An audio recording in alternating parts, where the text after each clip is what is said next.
Youth Congress എന്ന് പറയുന്ന സംഘടനയെക്കുറിച്ച് ഞാനൊന്നും മോശമായിട്ട് പറയാൻ ഉദ്ദേശിക്കുന്നില്ല. കാരണം ഒരു സംഘടനയാണല്ലോ, അതിൽ പ്രവർത്തിക്കുന്ന നിരവധി പേരുണ്ട്. രാഷ്ട്രീയമായി വിയോജിപ്പ് യൂത്ത് കോൺഗ്രസിനോടുണ്ട്.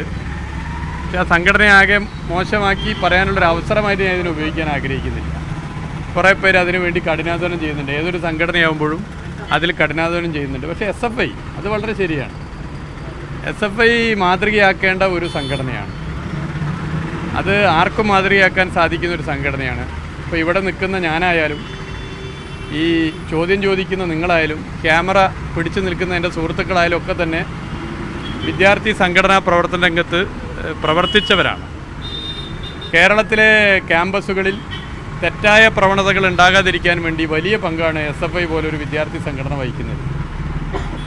കേരളത്തിലെ സ്കൂളുകളായിക്കൊള്ളട്ടെ, കേരളത്തിലെ ക്യാമ്പസുകളായിക്കൊള്ളട്ടെ, വിദ്യാർത്ഥികളിൽ മതവർഗീയ വിഷം കുത്തിവെക്കാതിരിക്കാൻ SFI വഹിക്കുന്ന പങ്ക് അത് ആർക്കും ചെറുതെന്ന് പറയാൻ വേണ്ടി പറ്റില്ല. ഞാനുൾപ്പെടെ ഈ നഗര ഹൃദയത്തിലെ സ്കൂളിലാണ് പഠിച്ചത്. 6ാം ക്ലാസ്സിൽ SFIയുടെ മെമ്പർഷിപ്പ് എടുത്താണ്, പ്രകടനത്തിൽ പങ്കെടുത്തിട്ടാണ് സാമൂഹിക പ്രവർത്തനം ആരംഭിച്ചത്.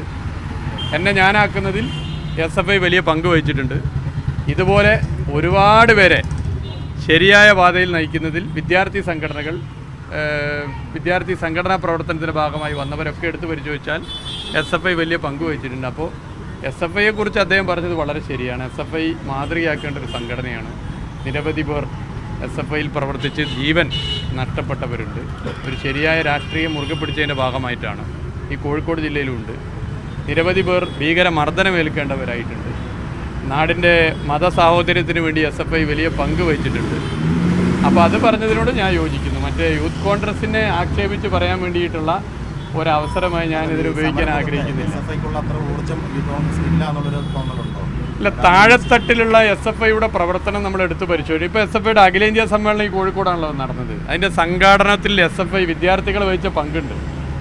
ഞങ്ങൾ ഇങ്ങനെ വലിയ കളക്ഷൻ എടുക്കാതിരിക്കാൻ തീരുമാനമെടുത്തു.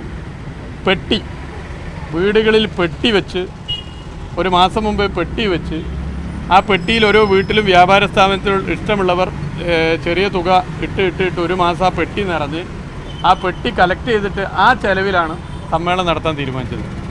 എത്ര ഗംഭീരമായിട്ടാണ് ഈ SFIയുടെ വിദ്യാർത്ഥികൾ ആ പ്രവർത്തനം ഏറ്റെടുത്തത്. പെട്ടി വെക്കാൻ പോയി, ഓരോ ആഴ്ചയിലും പോയിട്ട് പെട്ടിയിൽ പൈസ ഇടണം, മറക്കരുത്, ഞങ്ങളുടെ സമ്മേളനം നടത്താനാണെന്ന് പറയുന്നു.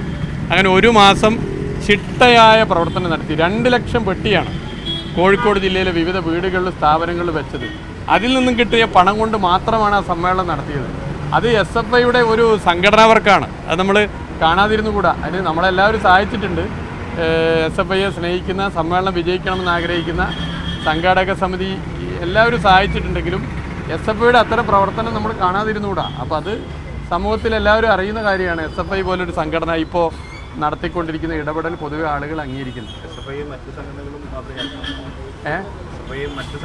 അല്ല, ഞാൻ പറഞ്ഞല്ലോ, നമ്മൾ SFIയെ പ്രത്യേകിച്ച് വിദ്യാർത്ഥികൾക്കൊക്കെ നിർഭയം അണിനിരക്കാൻ പറ്റുന്നൊരു സംഘടനയാണ് SFI. കേരളം ഒരു മതവർഗീയ കലാപഭൂമി ആകാതിരിക്കുന്നതിന് കേരളത്തിലെ ക്യാമ്പസുകൾ ഉൽപ്പാദിപ്പിക്കുന്ന വിദ്യാർത്ഥികൾ വലിയ പങ്ക് വഹിക്കുന്നുണ്ട്. കേരളത്തിൻ്റെ മതനിരപേക്ഷതയെ ഉൽപ്പാദിപ്പിക്കുന്ന ഫാക്ടറികളാണ് കേരളത്തിലെ കലാലയങ്ങൾ. അതിൽ SFI വലിയ പങ്കല്ലേ വഹിക്കുന്നത്. അപ്പോൾ ഞാനായാലും നിങ്ങളായാലും രാഷ്ട്രീയമായി SFI എതിർക്കുന്നവരായാലും SFI എടുക്കുന്ന ഇത്തരം നിലപാടുകളെ പിന്തുണക്കുന്നത് സ്വാഭാവികമാണ്. SFI ഒരു മാതൃകാ സംഘടന തന്നെയാണ്. കാലിക്കറ്റ് സർവകലാശാലയുടെ 200 മീറ്റർ പരിധിയിൽ സമരം പാടില്ല എന്ന് അറിയില്ല. എനിക്ക് അതിനെക്കുറിച്ച് കൂടുതൽ അറിയില്ല. ഈ സമരത്തിനൊക്കെ നമ്മൾ ഇങ്ങനെ നിയന്ത്രണം വെച്ചാലെന്നൊരു ജനാധിപത്യ സംവിധാനത്തിൽ അത് എത്രത്തോളം മുന്നോട്ട് പോകുന്നുള്ളതാണ് അതിൻ്റെ ഒരു വസ്തുത. മറ്റു കാര്യം എനിക്കതിൽ അറിയില്ല.